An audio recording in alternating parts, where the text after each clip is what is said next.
외로움 이겨내기. 디모데후서 4장 6절에서 18절 말씀입니다.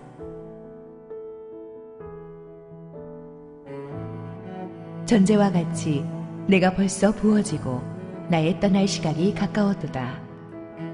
나는 선한 싸움을 싸우고 나의 달려갈 길을 마치고 믿음을 지켰으니 이제 후로는 나를 위하여 의의 면류관이 예비되었으므로 주 곧 의로우신 재판장이 그날에 내게 주실 것이며 내게만 아니라 주의 나타나심을 사모하는 모든 자에게도니라.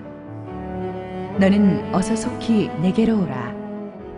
대만은 이 세상을 사랑하여 나를 버리고 데살로니가로 갔고 그레스게는 갈라디아로 디도는 달마디아로 갔고 누가만 나와 함께 있느니라.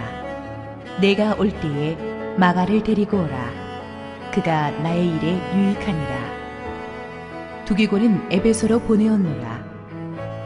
내가 올 때에 내가 드로아 가보의 집에 둔 겉옷을 가지고 오고 또 책은 특별히 가죽 종이에 쓴 것을 가져오라. 구리 세공업자 알렉산더가 내게 해를 많이 입혔음에 주께서 그 행한 대로 그에게 갚으시리니 너도 그를 주의하라. 그가 우리 말을 심히 대적하였느니라. 내가 처음 변명할 때에 나와 함께한 자가 하나도 없고 다 나를 버렸으나 그들에게 허물을 돌리지 않기를 원하노라. 주께서 내 곁에 서서 나에게 힘을 주시는 나로 말미암아 선포된 말씀이 온전히 전파되어 모든 이방인이 듣게 하려 하심이니 내가 사자의 입에서 건짐을 받았느니라. 주께서 나를 모든 악한 일에서 건져내시고 또 그의 천국에 들어가도록 구원하시리니 그에게 영광이 세세 무궁토록 있을지어다. 아멘. 할렐루야. 우리 하나님께 감사와 영광의 박수 올려드리겠습니다. 우리 함께 한번 기도하시고 하나님 말씀 보겠습니다. 사랑하는 아버지, 은혜 감사합니다. 오늘도 부족한 종이 하나님 말씀 들고 이 자리에 섰으니 오직 주님의 은혜만이, 오직 주님의 마음만이 온전히 전달되게 하옵소서. 예수님 이름으로 기도했습니다. 아멘. 인간이 가질 수 있는 감정 중에서 가장 힘든 것 중에 하나가 외로움이 아닌가 합니다.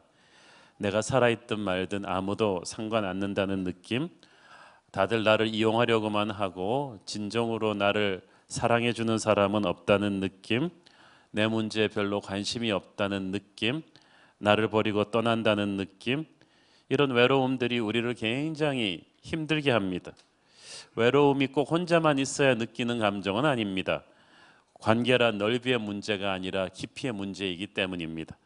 주위에 얼마나 많은 사람이 있느냐가 중요한 것이 아니고 한 사람 한 사람과 우리가 얼마나 진실한 관계를 갖고 있는가가 중요합니다. 수많은 군중들의 환호에 둘러싸인 스타도 유명인도 처절하게 외로울 수가 있습니다. 1950, 60년대 세계 최고의 스타였던 엘비스 프레슬리가 외로움과 허무감을 이기지 못해서 일찍부터 불면증과 우울증에 시달리다가 결국은 마약 중독으로 세상을 떠났다는 사실은 우리가 다 알고 있습니다. 돈이 많아도 이 외로움의 문제를 잘 해결하지는 못하는 것 같습니다. 억만장자 하워드 휴스가 자기의 생애 마지막 10년을 아무도 믿지 못하고 기관총을 든 바디가드들에 둘러싸인 채 외로운 섬에서 쓸쓸히 보내다가 죽었다는 것을 우리가 들으면서 부자도 외로움은 어쩔 줄 모르는 것을 볼 수가 있습니다. 결혼하면 외로움이 사라집니까? 우리 싱글 여러분, 사람들이 외로움을 이기지 못해서 결혼하는데 또 몇 년 있다가 외로워서 또 이혼하는 부부도 많습니다. 어찌 보면 너무 바빠서 힘든 것보다, 그 사람이 너무 많아서 힘든 것보다 그 군중 속에서 느끼는 고독이 훨씬 더 힘듭니다. 우리를 만드신 하나님께서 이 외로움의 문제를 누구보다 잘 알고 계셨습니다.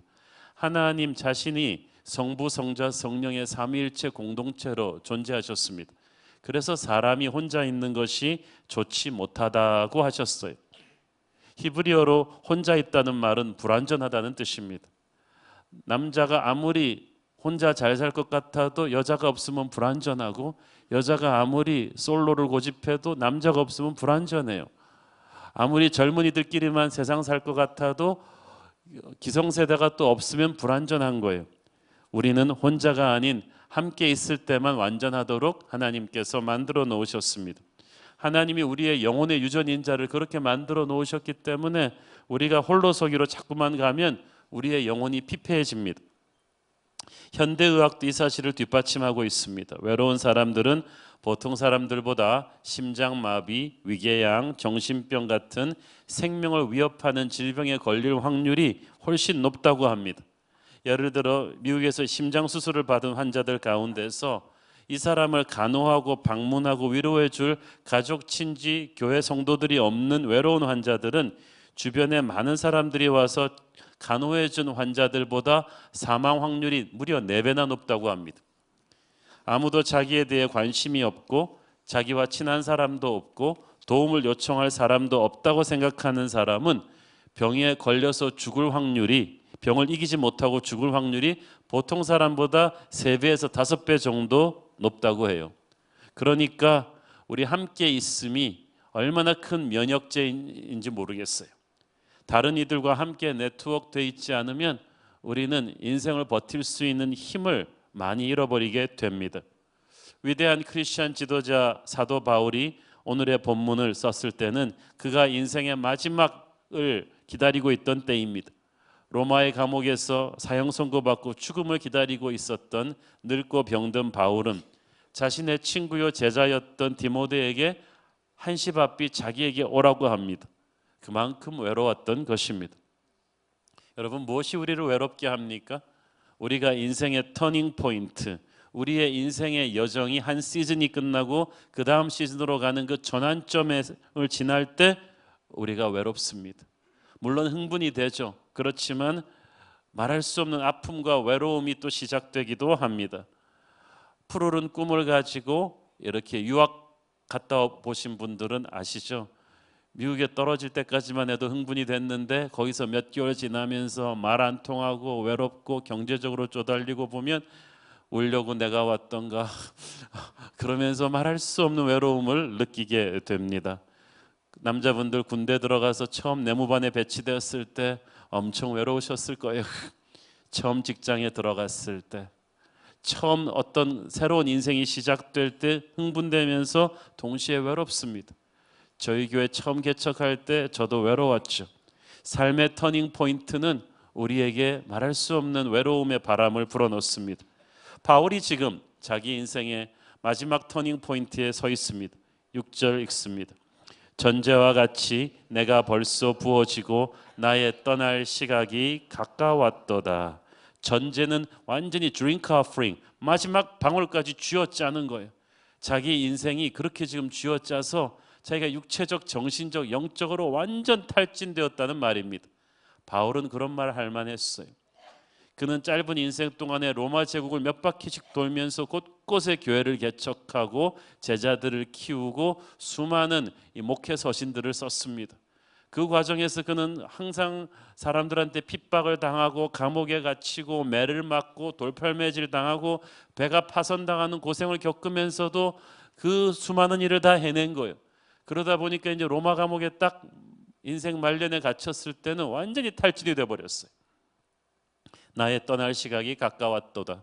이미 사형 선고는 떨어졌고 이제 처형 날짜만 기다리고 있는 아주 쓸쓸한 바울의 심정입니다. 우리가 또 언제 외롭습니까? 사랑하는 사람들로부터 떨어져 있을 때, 혹은 사랑하는 사람들이 어떤 이유로 내게 등을 돌리고 떠날 때 외롭습니다. 9절에 보니까 바울이 디모데에게 말합니다. 너는 어서 속히 내게로 오라. 21절에서는 나중에 이렇게 말합니다. 겨울이 오기 전에 너는 어서 속히 와라. 내 주위에 사람이 없어졌으니까, 내가 너를 다시 있을지 모르겠으니까 좀 빨리 얼굴 좀 보자. 바울은 피플 퍼슨이거든요. 정말 사람을 좋아하는 사람입니다. 항상 사람들 곁에 있었고 사람들과 이야기하기를 즐겨했고 사람들을 도와주기를 좋아했습니다.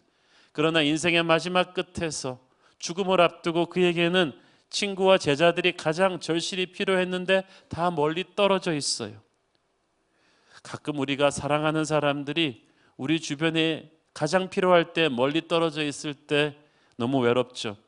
그리고 또 자기 살기에 바빠서 내게 등을 돌리고 떠났을 때, 어떤 이유에서인지 나와 헤어지게 되었을 때 말할 수 없이 외롭습니다. 바울이 사람들이 자기를 떠나는 것을 느껴본 사람이에요. 10절 보세요. 데마는 이 세상을 사랑하여 나를 버리고 데살로니가로 갔고, 그레스게는 갈라디아로, 디도는 달마디아로 갔고, 11절 누가만 나와 함께 있느니라. 내가 올 때 마가를 데리고 오라. 그가 나의 일에 유익하니라. 90년대 해태의 유명 스타들이 막 일본으로 갈 때 김웅룡 감독이 뭐 한 유명한 말이 있잖아요. 승엽이도 가고 종범이도 없고 막 사랑하던 제자들이 막 떠날 때 이분이 좀 힘들었던가 봐요. 그죠? 그래서 막 그게 조크로 휘자되었는데, 바울이 옆에 막 사람들이 떠난 거예요. 특히 데마 같은 사람은 세상 직장에서 더 좋은 오퍼를 하니까 그냥 딱 바울을 팽개치고 가버렸어요. 그게 바울한테 상처가 됐나 봐요. 한 사람 한 사람 막 자기 일에 바빠서 가니까 이 바울이 얼마나 쓸쓸해졌는지 모릅니다.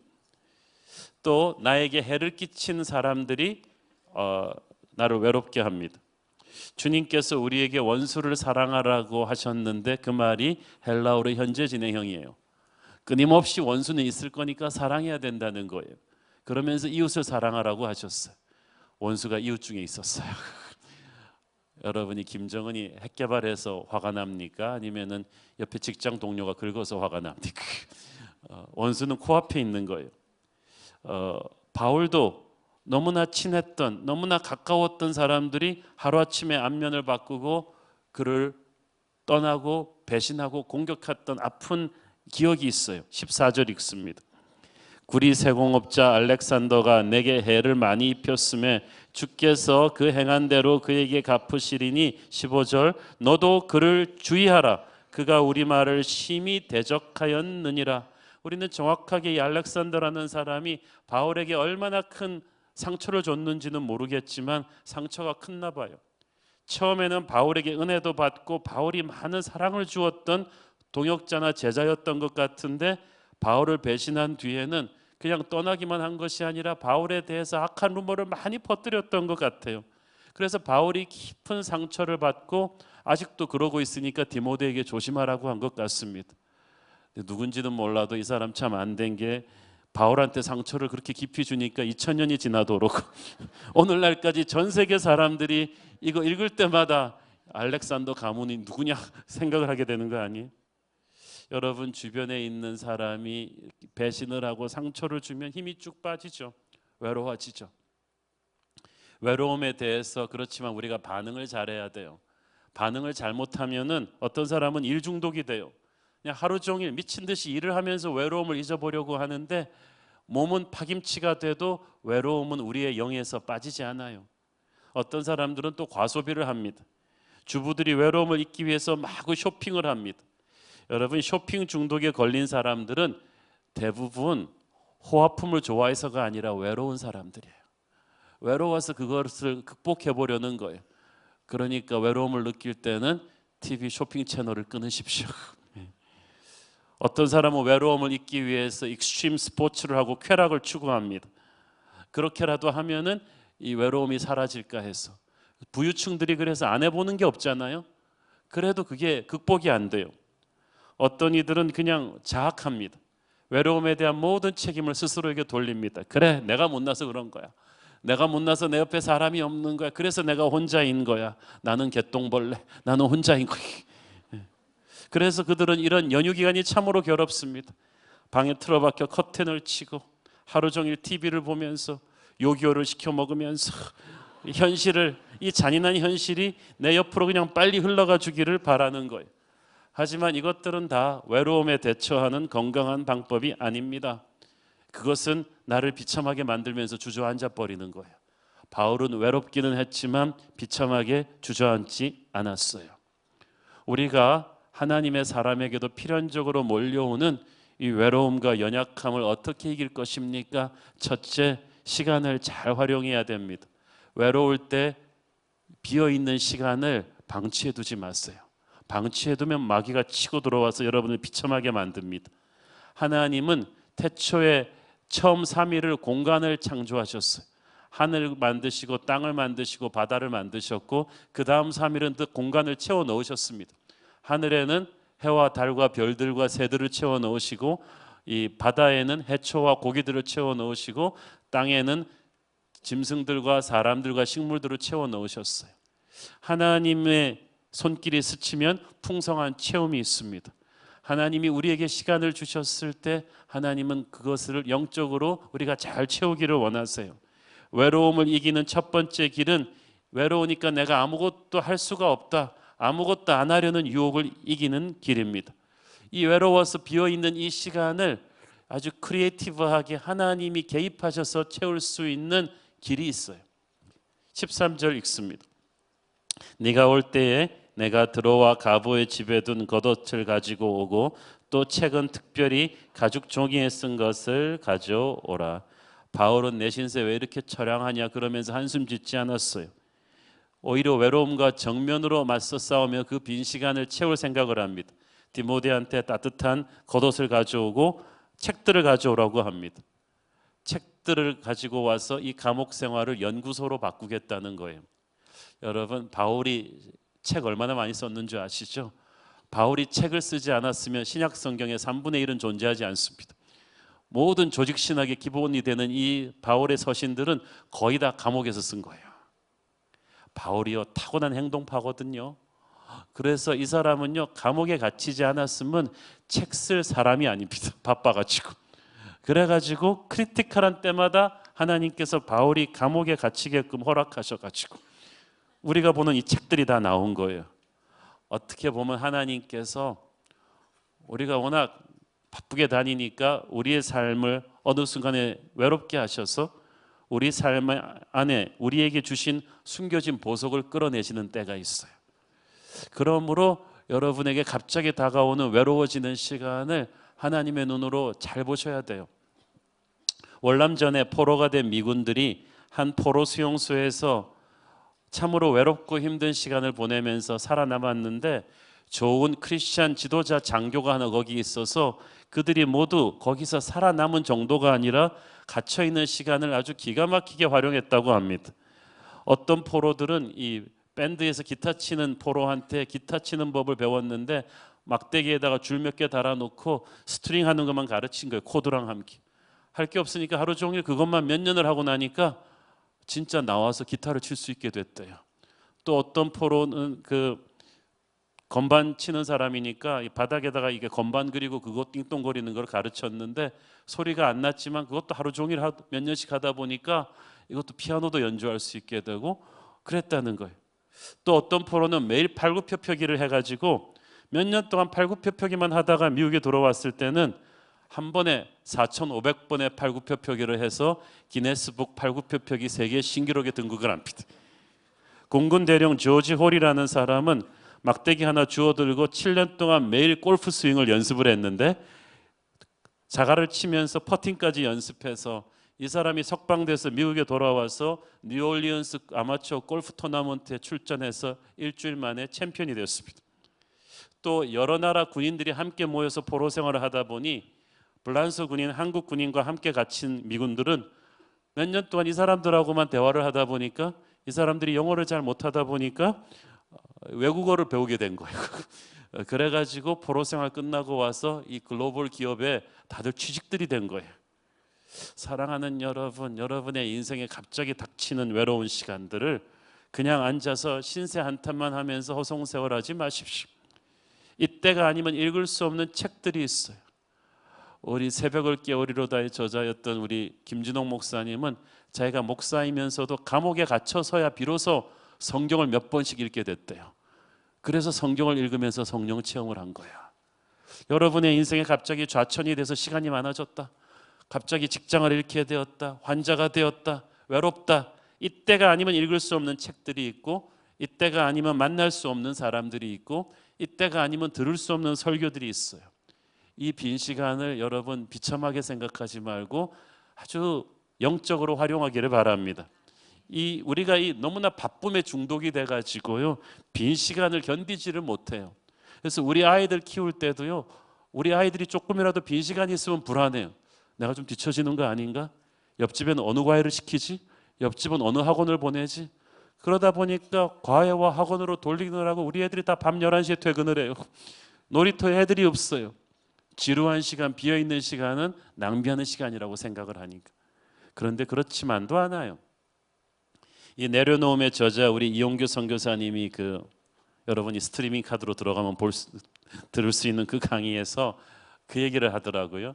자기 아이들이 몽골에서 선교사들이 애들이 다니는 MK 스쿨을 다닐 때 옆에 방에 수연이라는 노래 잘하는 아이가 있었대요. 그런데 걔 아이는 또 오빠가 있고, 근데 부모가 여러 가지 어려운 사정 때문에 비자 문제도 있고 재정 문제도 있고 해서 한동안 학교를 못 보냈다고 합니다. 그래서 어쩔 수 없이 홈스쿨을 하면서 집에서 무료하게 시간을 보냈는데, 아버지가 찬양 사역자 출신이었던 관계로 이 아들애한테 기타를 주면서 가지고 놀아라고 했대요. 그래서 그 아들애가 그걸 가지고 놀면서 코드를 배우고 스트링을 배우고 하면서 곡을 쓰기 시작했어요. 애가 그쪽으로 재질이 있었던 거예요. 그 곡을 가지고 노래 잘하는 여자 동생이랑 이렇게 막 부르다가 장난으로 유튜브에 올렸어요. 이게 유튜브 조회수가 장난이 아닌 거예요. 그래가지고 이 남매가 우연히 한국에 왔을 때 장난삼아 K-팝 동네 예선을 나간 거예요. 동네 예선에서 1등을 해서 올라온 거예요. 서울 본선에서 결승까지 올라가서 그의 센세이션을 일으키면서 우승을 차지한 악동 뮤지션이에요.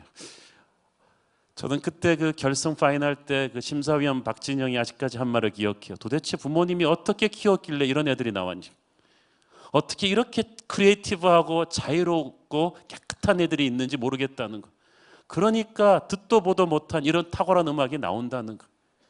실용 음악 학원에서 비싼 돈 주고 배워서 이렇게 안 나오는 거. 도대체 어떻게 키우신 거냐? 저는 답을 알죠. 주일학교 애들 찬양에 그게 있어요. 위에 계신 하나님이 키워주셨죠. 이 빈 시간, 지루한 시간에 하나님이 이 아이들의 천재성을 끌어낸 거예요. 애들 이렇게 지루하게 놔두면요, 애들끼리 자기들끼리 게임을 만든다고 합니다. 그래서 요즘 아이들한테는 너무 무료한 시간이 없어서 문제예요. 엄마들이 자기들 좀 편하겠다고 아기 때부터 스마트폰을 쥐어줘서 놀라 그래요. 전 세계인들의 손에 스마트폰을 쥐어주었던 스티브 잡스가 자기 애들한테는 스마트폰을 안 줬어요. 자기 애들한테는 전자기기도 안 주고 TV도 못 보게 하고 책을 읽혔대요. 나쁜 사람이죠. 이 사람이 한 유명한 말이 있잖아요. 사색하는 자가 검색하는 자를 이길 것이다. 스토리를 만드는 자가 스펙이 있는 자를 이길 것이다. 정말 그래서 이게 사실로 입증이 되고 있잖아요. 아이들과 창조성과 영성이 깊어지는 조금 지루하고 조금 불편한 시간을 하나님이 이 아이와 함께 개발할 수 있는 룸을 주는 게 굉장히 중요해요. 저도 청소년 시절에 미국으로 이민 가서 굉장히 외로운 시간이었습니다. 차가 없으니까 미국에서 밖에 나다닐 수도 없는데 그 전학을 몇 번씩 하다 보니까 미국 친구 안 그래도 말도 잘 안 통하는데 잘 생기지도 않고, 아버님이 개척교회를 하시니까 우리 교회 가보면 중고등부 또래 애들도 한두 명밖에 친구가 없고, 어쩔 수 없이 굉장히 많은 시간을 저는 혼자 있어야만 했습니다. 그래서 그 혼자 있는 시간에 영어 성경, 한국 성경을 굉장히 많이 읽었어요. 그리고 집에 있는 책은 우리 형이 읽는 책, 아버님이 읽는 책 포함해서 한국 영어 책만 어쩔 수 없이 엄청나게 많이 읽게 되는 거예요. 그러다 보니까 지금 제가 책을 18권 쓸 수 있는 내공이 그때 생긴 것 같아요. 매일 주일 설교 같은 새벽기도 설교를 할 수 있는 내공이 그때 생긴 거예요.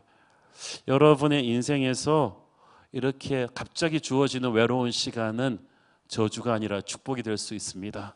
하나님의 눈으로 여러분 그걸 개발하십시오. 두 번째, 상처를 극소화하십시오. 특별히 사람들로부터 상처를 받아서 여러분이 이제 다시는 사람 만나기 싫어하고 스스로 외로워지기로 작정했다면, 지난 교회에서 상처를 받고 이제 이 교회에서는 상처받지 않을 거야, 그래서 공동체에 들어가지 않을 거야, 그러고 계시다면, 남자랑 데이트하다가 상처를 받고 이제 남자는 못 믿겠어, 나 혼자 살 거야, 이러고 계시다면 여러분 상처를 극복하기를 바랍니다. 사람에게서 받은 상처는요, 우리를 정말 쓸쓸하게 만들어요. 그러면 이제 우리가 스스로를 외롭고 비참하게 만들면서 멋있는 척을 해요. 바바리 코트를 걸치고 낙엽을 밟으며 우주의 고독을 홀로 짊어지고 모래시계 음악을 들으면서 바다를 한없이 쳐다보며 시몬 너는 아느냐 이러면서 막 폼을 잡고 있어. 이 구정 연휴가 그런 분들한테 굉장히 잔인한 시간이죠. 나는 왜 혼자일까? 왜 그 사람은 나를 배신했을까? 이걸 가지고 큐티하지 말기를 바랍니다. 이미 지나간 일은 지나가게 하라. 외로움을 가지고 원인 분석을 하다 보면 여러분이 더 비참해져요. 여러분에게 상처를 준 사람들의 상처가 여러분의 영혼에 독이 되지 않게 하십시오. 그리고 우리끼리 얘기지만 여러분도 상처 줬을 거예요. 조금은. 우리는 받은 것만 생각하지 준 건 기억 못 하거든요. 근데 바울을 보세요. 정리를 깨끗하게 하잖아요. 16절 내가 처음 변명할 때에 나와 함께한 자가 하나도 없고 다 나를 버렸으나 그들에게 허물을 돌리지 않기를 원하노라. 다 나를 버렸지만 내가 이제부터 선포하고 그들을 내 기억의 바다에서 놓아보낼 것이다. 상처가 없다는 건 아닌데 더 이상 그 상처가 내 현재와 미래를 독소를 뿌리지 못하게 하겠다. 그리고 이제는 하나님이 주실 새로운 사람들을 향해 마음을 열겠다. 이거예요. 여러분 사람에게 상처를 받았다고 새로운 사람을 만날 것을 포기한다면 그건 구데기 무서워서 장못 담그는 거예요. 여러분 사람에게서 준 상처 있죠. 그렇지만 또 사람을 통해서 하나님이 회복시키실 거예요. 축복의 미래를 선포하십시오. 대마가 버리고 갔지만 새로운 사람이 여러분에게 축복으로 올 것이라는 것을 믿으세요. 세 번째로 이 외로움을 시간은 하나님의 임재를 더 깊이 체험할 수 있는 시간입니다. 다시 말하면 이 외로움의 시간에 여러분이 기도의 내공을 쌓을 때예요. 여러분 성경에서도 그렇고 기독교 역사에서도 그렇고 모든 기도의 용사들은 광야에서 기도를 배웠어요. 다윗도 그랬죠. 모세도 그랬죠. 요셉도 그랬죠. 모든 사람들이 다 광야에서 기도 배웠어요. 광야는 외로운 곳이에요. 사람이 없어요. 딴 사람 얘기할 사람이 없어요. 하나님밖에는. 그래서 기도를 배운 거예요. 여러분이 광야로 가지 않으면 기도를 배울 수가 없어요. 그래서 여러분의 인생이 광야로 들어왔다. 내가 좌천됐다. 직장을 잃었다. 몸이 아프다. 시간이 많다. 기도하라는 하나님의 특별 데이트인 줄 믿기를 바랍니다. 네가 너무 바빴구나. 이제 내가 너와 좀 함께하고 싶다. 내가 너에게 내 음성을 들려주고 싶다. 하나님께서 하나님의 종들의 인생을 그런 깊은 외로움의 기도 가운데서 만나셔서 새로운 반전을 시작하는 때가 바로 그때예요. 아브라함을 보세요. 이사야서 51장 2절 너희의 조상 아브라함과 너희를 낳은 사라를 생각하여 보라. 아브라함이 혼자 있을 때에 내가 그를 부르고 그에게 복을 주어 창성하게 하였느니라. 언제 불렀다고요? 혼자 있을 때에. 혼자 있을 때 하나님이 나를 부를 때라고 믿으십시오. 그 부르심 속에 축복이 들어가 있음을 믿으십시오. 그러므로 혼자 있는 외로운 시간은 내가 기도를 배우고 새로 태어나는 시간이에요. 바울이 외로울수록 기도 속으로 깊이 들어가니까 하나님께서 외로움보다 더 큰 임재를 채워주신 거예요. 넷째로 여러분의 인생의 초점을 자기를 섬기는 데서 다른 사람을 섬기는 데로 좀 맞춰보십시오. 냉정하게 말해서 어떤 분들이 그렇게 얘기했어요. 외로움은 이기주의자들에게 주는 가장 무서운 벌이라고. 우리의 성공과 우리의 이익만을 위해서 살 때 우리가 잘 될 것 같은데 그렇지가 않아요. 점점 이 외로움이 더해지고 영혼이 피폐해져요. 예수님께서는 다른 방식을 가르쳐 주셨어요. 하나님을 사랑하고 네 이웃을 내 몸과 같이 사랑하며 살라고 하셨어요. 그러면 너는 외롭지 않을 것이다. 세상은 너를 중심으로 살라고 합니다. 그러면 나중에 행복해질 것이라고 하는데 그 말이 진짜가 아니에요. 여러분 하나님의 사람의 인생의 목적은 자기를 위해 살면 살수록 더 외롭고 비참하게 돼요. 여러분이 공부를 할 때 학위를 따서 내가 유명해지겠다는 목적을 삼으면 학위 따고 허무해져요. 비참해져요. 그러나 내가 공부를 하는 목적이 남한테 못 배운 사람한테 가르쳐주기 위해서 하는 거라고 하면 달라지죠. 돈을 버는 목적이 우리 가문 호의호식하기 위해서라고 하면 돈 벌고 나서 가문이 분열돼요.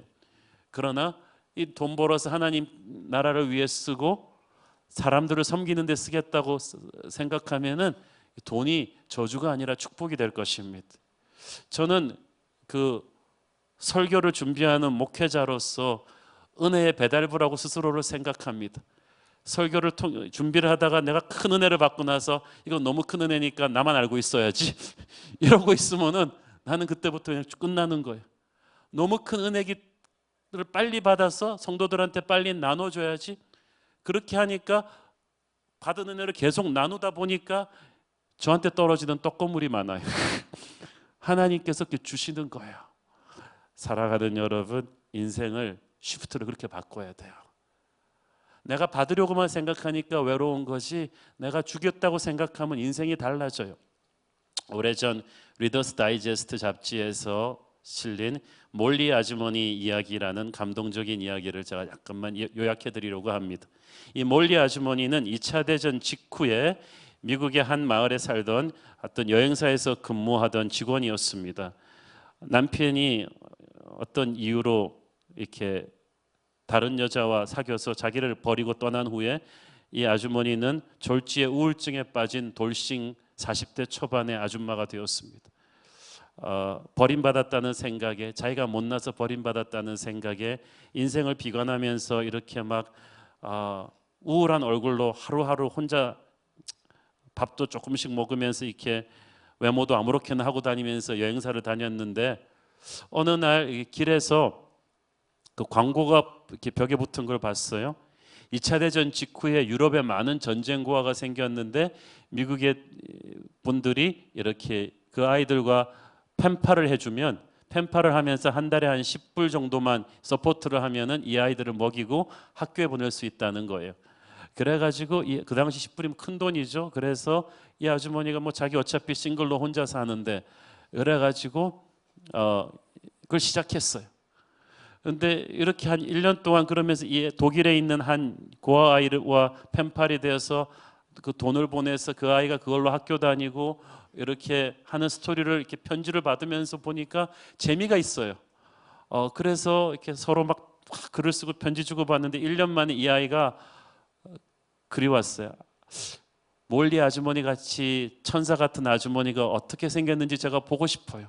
사진을 한 장만 보내주세요. 사진이라고. 그러면서 자기 얼굴을 거울로 딱 보니까 이건 인간의 모습이 아니. 머리는 그냥 이상하게 하고 있고 뭐 화장도 안 하고, 자기가 이렇게 살아왔던가 생각하니까 이 모습을 우리 얘한테 보내면은 얘 환상이 깨질 거다. 그래가지고 참으로 오래간만에 미용실에 가서 아주 비싼 머리를 했어. 머리 한 김에 화장까지 예쁘게 쫙 했어요. 그리고 나서 또 그 백화점 가서 옷을 사 입었어요. 너무나 오래간만에 깨끗한 옷을 사 입고 가가지고 사진관 가서 사진을 찍어서 보냈어요. 그래가지고 근데 문제는 그 다음날 그 모습 그대로 출근을 한 거예요. 그때 동료들이 기절을 했어요. What happened to you? 몰리 아줌마 도대체 어떻게 된 거야? 왜 이러고 나왔어? 그랬더니 아주 수줍게 자기 스토리를 얘기해 줬어요. 내가 독일에 있는 애를 펜팔을 해서 도와주는데 이렇게 돼서 내가 사진을 찍어야 되기 때문에 이렇게 했다. 그때 사람들이 다 너무나 훌륭한 일을 하는구나. 그리고 참고로 앞으로 아줌마 계속 이러고 다니라고. 이렇게 예쁜 사람이 왜 그렇게 그동안 그렇게 하고 있었냐고. 그러겠다고. 그러면서 이렇게 그 얘기를 하고 다니면서 직장 동료들이 그 다음부터 계속 이 아줌마한테 와서 말을 걸고 얘기를 하면서 밝아졌어요. 그러면서 이 아줌마 생각이, 독일에 있는 애를 내가 후원을 하니까 내가 독일에 대해서 너무 모른단 말이에요. 그래서 독일에 대해서 책을 읽기 시작했어. 한 1년쯤 읽고 나니까 독일에 대해서 박사가 된 거예요. 그랬더니 여행사 위에 분이 이렇게 유럽에 대해서 이렇게 박식한 사람이 있나 그러면서 승진을 시켜줬어. 월급이 올라갔어요. 올라간 돈으로 그럼 이태리랑 프랑스에 하나 둘을 더 펜팔을 늘린 거예요. 얘들도 내가 도와줘야 되니까 내가 프랑스와 이태리에 대해서 또 연구를 하기 시작한 거예요. 그래가지고 이 아주머니가 유럽 통이 돼버렸어. 그리고 이 아이들한테 편지 올 때마다 동료들한테 읽어주고 막 하니까 굉장히 성격이 적극적으로 바뀐 거예요. 그때 여행사에서 이렇게 착하고 유럽에 대해서 박식하고 밝은 아주머니는 승진시켜야 된다. 그 계속 승진을 해가지고 거의 부장까지 올라간 거예요. 그때쯤엔 이미 후원하는 고아가 15명이 넘었어. 마침내 그 회사 기관에서 이렇게 훌륭한 분은 한번 모범적으로 유럽을 방문해 줘야 된다. 그래가지고 몇 년 만에 이 아주머니가 자기가 후원한 고아들이 있는 유럽 나라를 다 투어하게 됐어. 가는 곳마다 그게 이제 그 종전 후에 얼마 되지 않았기 때문에 정말 미국의 천사 몰리 아주머니 환영 그래가지고 그냥 플랜카드 붙고 마을 사람들 다 달려 나와서 막 끌어안고 이 아주머니 보내는 돈으로 공부한 아이들이 와서 성적표 갖고 와서 막 울면서 끌어안고 그러니까 막 몇 도시 지나면서 이 아주머니 너무 행복해졌어. 내가 나의 시간과 돈을 이것보다 값지게 쓸 수는 없었다. 마침내 이제 이태리 마지막 기착지 가서 이태리의 그 피렌체에서 마지막 그를 보내는데 처음부터 끝까지 이 아주머니 환영 잔치를 끝까지 다 너무나 친절하게 주선해준 아주 그레고리 팩처럼 잘생긴 중년 신사가 있었어. 그 동네 부시장이고 호텔 지배인이던 사람인데 이분이 심상치 않은 눈으로 이 아주머니를 끝까지 며칠 동안 보더니 마지막 날에 아주 조심스럽게 당신과 내가 데이트를 하고 싶다고. 자기도 상처한 지 몇 년 됐는데 당신처럼 훌륭한 여자가 있다면 내 남은 생애를 같이 하고 싶다. 이 아주머니는 완전히 멘붕 온 거죠. 이 그레고리 팩같이 멋있게 생긴 이태리 부시장이 그렇게 해서 결혼을 해서 이 아주머니 나중에 자기가 직접 여행사 경영도 하는, 그래서 수많은 고아들을 도와주는 행복한 인생을 살았다는 아름다운 이야기죠. 여러분, 이 몰리 아주머니의 이 축복된 인생의 시작은 내가 비참하다고 생각하던 것에서 독일의 전쟁과 한 명 돕는 것에서부터 시작했습니다. 여러분 자신이 외롭다고 느끼기 전에 여러분 주위에 여러분이 도울 수 있는 어떤 사람이 있음을 믿으십시오. 하나님께서 여러분에게 도울 수 있는 힘을 주셨어요. 그들을 행복하게 하기 위해서, 그들에게 하나님의 축복의 통로가 되기 위해서 여러분이 무엇을 해야 되는지를 생각하세요. 사도 바울을 보십시오. 17절 읽습니다. 주께서 내 곁에 서서 나에게 힘을 주심은 나로 말미암아 선포된 말씀이 온전히 전파되어 모든 이방인이 듣게 하려 하심이니 내가 사자의 입에서 건짐을 받았느니라. 결혼도 안 하고 평생 혼자 산 바울이 그 외로움을 이길 수 있었던 것은 수많은 이방인들에게 복음을 전해서 제자를 삼았기 때문이에요. 그래서 그는 외롭지만 외롭지 않았어요. 목회 서신에서 그가 땡큐를 표한 동역자들만 100명 가까웠어요. 그들과 그는 영적으로 하나 되는 교회 공동체였던 거예요. 여러분, 교회 공동체는 하나님이 여러분에게 주신 축복인데 외로움을 이기려고 교회에 들어오셔서 여러분이 중요하게 생각을 바꾸셔야 될 게 있는데, 교회를 통해서 내가 보살핌을 받아야 외로움을 이길 수 있다고 생각하지 마시고 이 교회의 공동체 안에 하나님이 나를 쓰셔서 축복할 어떤 사람이 있다고 믿으세요. 내가 무엇을 줄 것인가를 생각하고 교회 안으로 들어오시면 달라질 거예요. 받을 것만 생각하면 여러분은 계속 삐질 거예요. 왜 목사님이 나한테 전화 안 하지? 왜 순장님이 나를 잘 안 챙기지? 툭하면 삐지는 삐돌이 삐순이들이 많아지는 거예요. 근데 그러지 마시고 오히려 외로움을 느낄수록 여러분이 교회 공동체 안에서 다른 이들을 위해서 어떻게 해야 될지를 생각하십시오. 그래서 우리 순장님이 외롭겠다. 얼마나 순원들한테 시달릴까. 그래서 순장님한테 초콜릿도 사다 주고 말이죠. 여러분의 생각을 그렇게 바꾸면 여러분 안에 교회가 축복으로 다가오게 될 것입니다. 믿음의 친구들이 든든하게 여러분 주위를 둘러싸 줄 거예요. 마지막으로 하나님의 일을 하고 거기에 대한 긍지를 가지십시오. 늙고 병들어서 죽음을 눈앞에 둔 까닭에 외로움을 느끼기는 했지만 바울은 그래도 하나님을 위해 최고의 인생을 살았기 때문에 외로움보다 더 큰 영적인 승리를 선포할 수 있었어요. 7절 8절 읽습니다. 나는 선한 싸움을 싸우고 나의 달려갈 길을 마치고 믿음을 지켰으니 이제 후로는 나를 위하여 의의 면류관이 예비되었으므로 주 곧 의로우신 재판장이 그날에 내게 주실 것이며 내게만 아니라 주의 나타나심을 사모하는 모든 자에게 도니라. 바울은 신실하고 진실하게 강인하게 하나님의 일을 끝까지 했어요. 그래서 세상에 알 수 없는 외로움보다 더 큰 하나님의 은혜가 그에게 있었던 거예요. 우리가 예수님 인생에서 그것을 보지 않습니까? 겟세마네 동산에서 주님 얼마나 외로우셨습니까? 땀을 피같이 흘리며 기도하면서 내려오셨더니 제자들은 다 자고 있고 로마 병사들 몰려오니까 다 도망가 버리고 저것들을 믿고 내가 3년을 제자 훈련을 시켰는가? 처절하게 외로우셨습니다. 십자가에 매달리셔서 하늘을 향해 울부짖으셨어요. 나의 하나님 어찌하여 나를 버리셨나이까? 하나님에게 버림받은 것 같은 그런 처절한 인간적 외로움의 극치였지만 우리 주님은 마지막에 선포하셨어요. 다 이루었다. 나의 십자가 이 싸움으로 인해서 마귀의 권세가 꺾어졌다. 이제 지옥문이 닫히고 천국문이 열렸다. 이제 누구든지 죗값을 다 치렀으니 이 천국 티켓을 잡기만 하면 되는 거야. 나의 보혈의 힘으로 인류는 구원의 길이 열린 거야. 이걸 느끼는 순간 그는 더 이상 외롭지 않아요. 아버지, 당신의 손에 내 영혼을 부탁하나이다. 이걸 잡는 순간 저 멀리 배는 나의 시온성이 바로 코앞으로 온 것이고 그 하늘의 영광이 뿜어내는 거룩한 긍지가 그의 외로움을 덮어버린 거야. 우리도 그럴 것입니다. 사랑하는 여러분,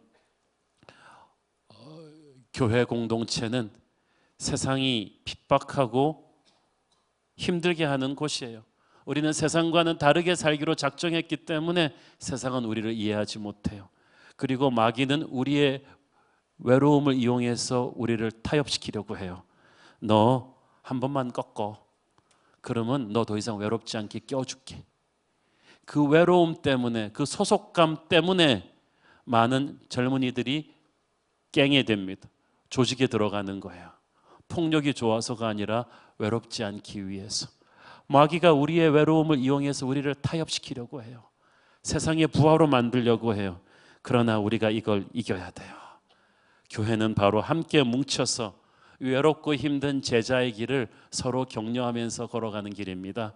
그러므로 세상으로부터 외로움을 극복할 수 있는 길을 찾겠다는 생각을 하지 마세요. 거기에는 없어요. 우리는 서로를 통해서 이 외로움을 극복해야만 합니다.